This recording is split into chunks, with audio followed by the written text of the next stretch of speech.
Hi, I'm Neil Burns and I'm collaborating with the great HPC today to bring you the Surfactant Insights Podcast.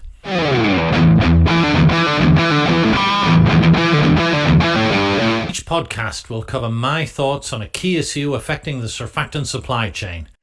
This means we'll go all the way back to the palm plantation and the oil and gas field, and all the way forward to the consumer cleaning markets and the industrial markets where surfactants play such a critical role. And we'll cover everything in between: the feedstocks, the surfactants themselves, formulations, technology, new concepts. We'll discuss how you can be successful in this fascinating business as a manager, a leader, an entrepreneur, even an investor. We'll cover it all. I'll seek to bring you information and insights and, of course, my unvarnished opinion.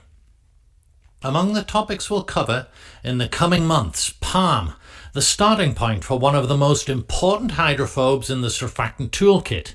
What is really good and bad about palm? Who are the big players? What are their strategies? Is palm phobia overblown? Petrochemicals, a source of North American strength. Is petrophobia overblown? Petrochemical surfactant innovation? You may be surprised. Process technology, is it mature? In some areas, yes. In others, far from it. There's a lot of innovation being done in this area in new products, formats, and efficiency.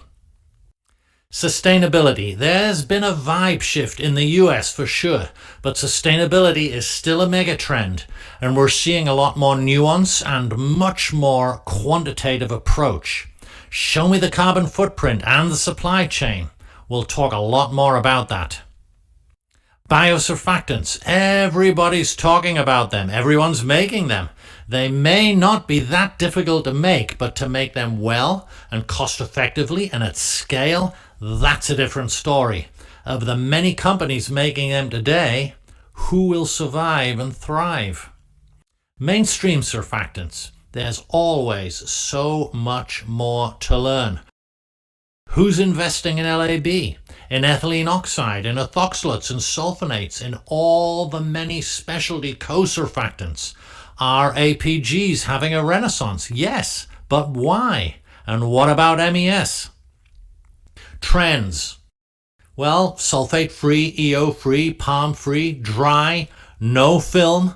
There are a lot of trends shaping the market. Which are fads and which ones are here to stay? We'll talk all about it. Restructuring. There is a lot of it in and around surfactants. Big management changes at Unilever. Sasol Chemicals potentially for sale. Indovinya initial public offering. BASF and Evonik restructuring. We'll dig into what's happening, give you our take, and maybe even tell you what we would do if we were in charge. Totally new concepts to do the job that surfactants do. I'm thinking of things like enzymes, which are of course well established, non-traditional forms like surface active particles, ultrasonics, and many other innovations. Formulation. We'll pull apart some interesting products and see what's at the surfactant heart of those products. And of course, artificial intelligence. Where are the latest innovations in this field taking the chemical industry, and where are they taking surfactants in particular?